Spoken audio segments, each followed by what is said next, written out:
Nick Offerman with us now. Season 2 of DreamWorks Tales of Arcadia, Three Below premieres on Netflix July 22nd. You can also see Nick on tour this summer. You can visit OffermanWoodshop.com because he does a lot of excellent woodwork. That's July 12th. Fine.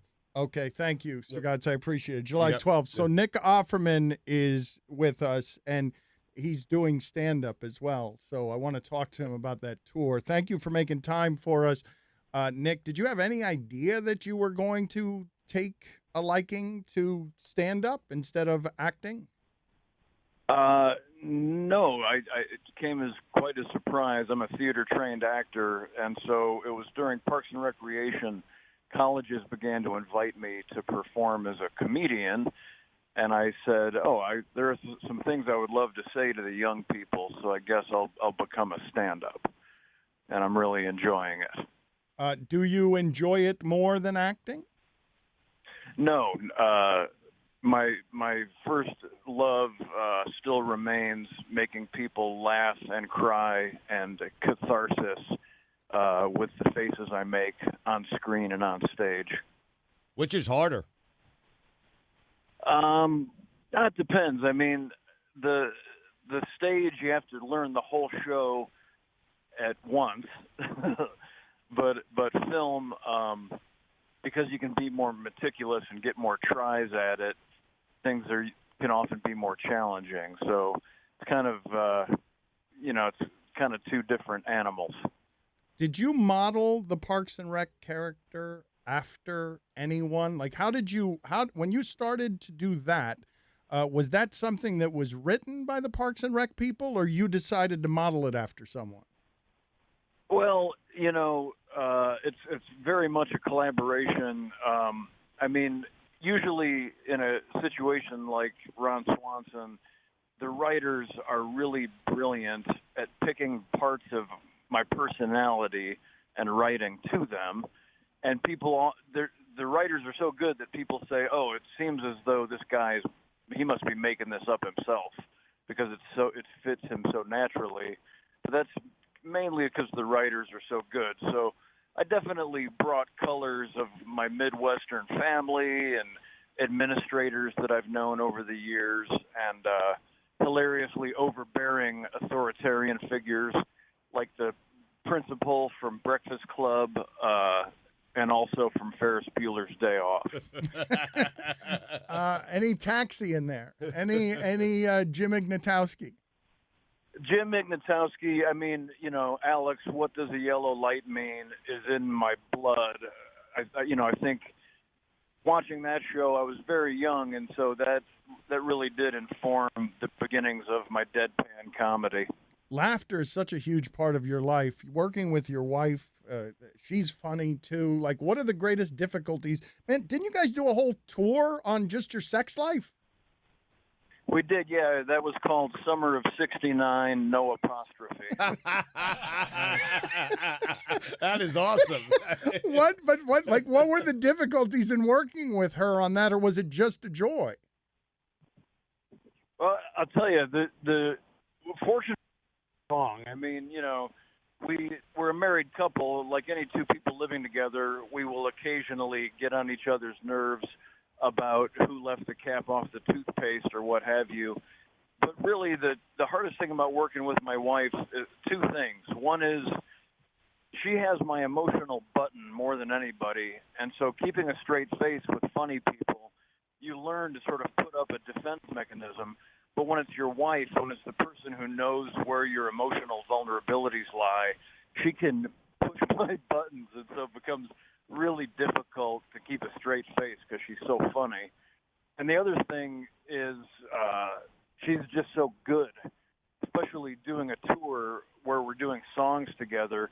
She's like a Broadway star, like super high-class singer, and I am not. I've been compared to a donkey in my musicality, and so it's tough to look at myself in the mirror when I'm appearing on stage with her.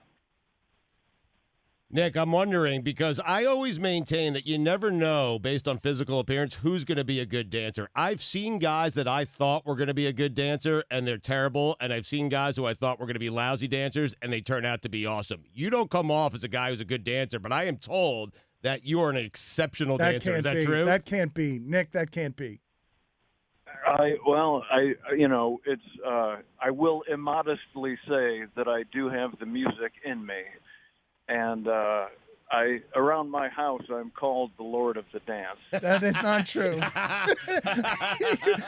But That's what everyone calls it you. can't be true, but I'm told it's true that you're a good dancer.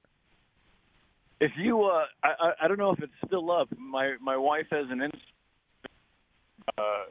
that was from yesterday that has some of me dancing with a parasol that might set you to rights. It sounds like you think your wife's more talented than you are by a good amount. Oh yeah, she's a bag of talent. I have to work. I have to actually work and sweat to get my jokes across. She's the person who she's beautiful and she's an incredible singer and actor. So she's the kid who, from the get-go, when you're picking teams, they're like, okay, you're the quarterback, obviously. Now let's set up the rest of the team. And I'm hoping that they'll think, maybe I could play safety. Season 2 of DreamWorks Tales of Arcadia 3 Below premieres on Netflix July 12th. You can also see Nick on tour this summer. You can go to theoffermanwoodshop.com for more information. The Instagram videos are still up from your wife. My God, you are a great dancer. You are. It's a bit of a stunner.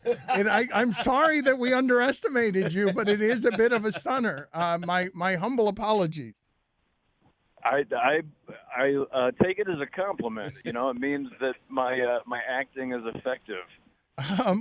Can you, as a crazy rabid Chicago sports fan, can you tell us the angriest you've ever been at anyone for something, an athlete, for something that happened in Chicago sports? Oh gosh, I generally maintain a pretty calm demeanor because I come from an agricultural family. And you have to keep an even keel because the rain might destroy your year's crop. And so you either have to laugh or, take the kids out behind the shed and shoot them.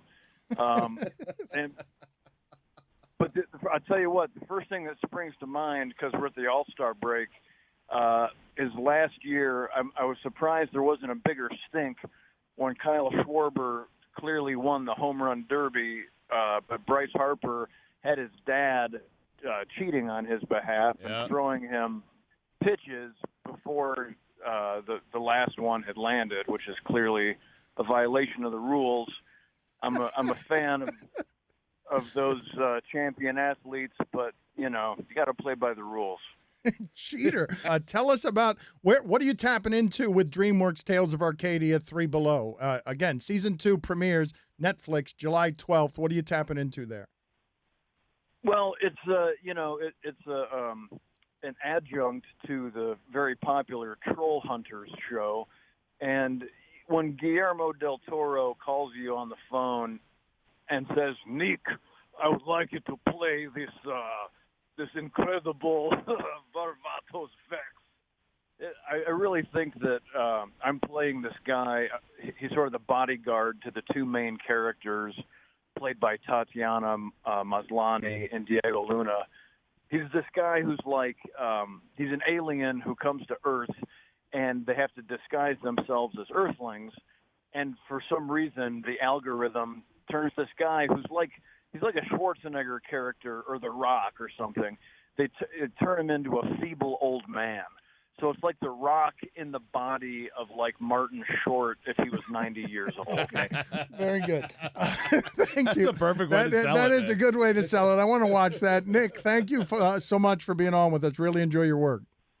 Oh, thanks for having me. Have a great day. Oh, Mi familia, Dan and Stu will be